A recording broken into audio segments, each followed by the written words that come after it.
Shalom Bapak Ibu Saudara-saudara yang dikasihi oleh Tuhan kita Yesus Kristus. Kembali lagi kita berjumpa dalam renungan harian saat ini dengan judul Mari Kita Memuliakan Tuhan Bersama-sama. Tertulis dalam Mazmur 34 ayat 4. Dalam bahasa Batak dikatakan, Dongani hamu ma'au pasangapot Jehovah, rap mahita patibulhon guarnai. Muliakanlah Tuhan bersama-sama dengan aku, marilah kita bersama-sama memasyurkan namanya. Demikianlah firman Tuhan.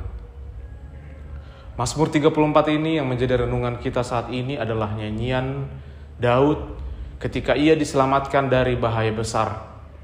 Sampai-sampai ia harus berpura-pura gila di depan Abimelek agar ia tidak terbunuh. Dan Tuhan ternyata memberikan jalan keluar yang tidak pernah ia bayangkan sebelumnya. Setelah mengalami kuasa Tuhan yang begitu luar biasa, Daud tidak ingin menyimpan sukacitanya itu sendiri. Ia mengajak orang lain untuk bergabung di dalam pujian. Dongani hamuma au. Itu dikatakan dalam bahasa Batak yang lebih jelas. Kalimat ini sederhana tetapi sangat dalam maknanya. Pertama, Daud menunjukkan bahwa pengalaman iman tidak berhenti pada diri sendiri.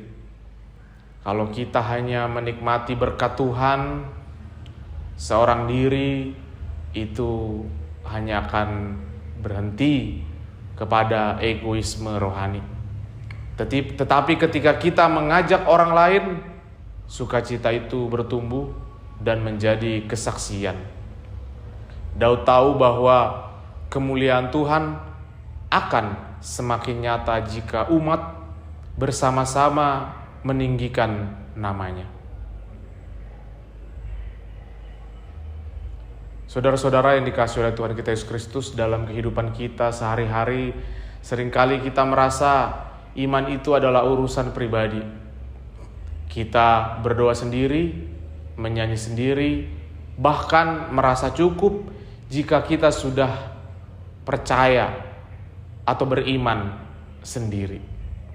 Padahal iman Kristen sejak semula dibangun di dalam kebersamaan.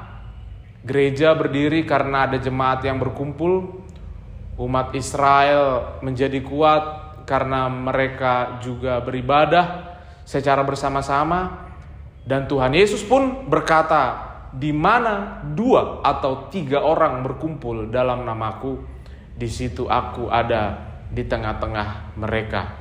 Tertulis dalam Matius pasal 18 ayat yang ke-20.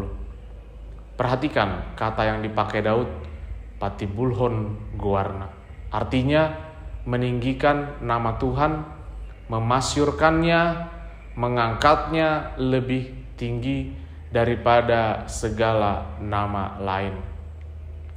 Saudara-saudara yang dikasihi oleh Tuhan kita Yesus Kristus, dunia kita ini penuh dengan nama-nama besar, nama artis, nama pejabat, nama merek, nama harta, influencer, endorse. Banyak orang berlomba-lomba menaikkan nama mereka, apalagi di masa media sosial saat ini. Ingin viral, ingin terkenal, menghalalkan segala cara. Tetapi Daud mengingatkan bahwa hanya satu nama yang layak dimuliakan, yakni adalah nama Tuhan. Memuliakan Tuhan bukan hanya dengan suara nyanyian, tetapi juga dengan kehidupan kita, totalitas kehidupan kita. Ketika kita harus berkata jujur meskipun ada kesempatan untuk berbohong, kita tetap berkata jujur karena kita ingin meninggikan nama Tuhan. Ketika kita tetap rendah hati, meskipun punya jabatan, punya harta, kita hendak memuliakan Tuhan. Ketika kita setia melayani meski tidak dilihat orang, nama Tuhan yang hendak ditinggikan, bukan nama kita. Saudara-saudara yang dikasihi oleh Tuhan kita Yesus Kristus, renungan saat ini mengajak kita untuk bertanya, apakah orang lain telah melihat nama Tuhan dimuliakan lewat hidup kita? Atau justru kita lebih sibuk meninggikan diri kita sendiri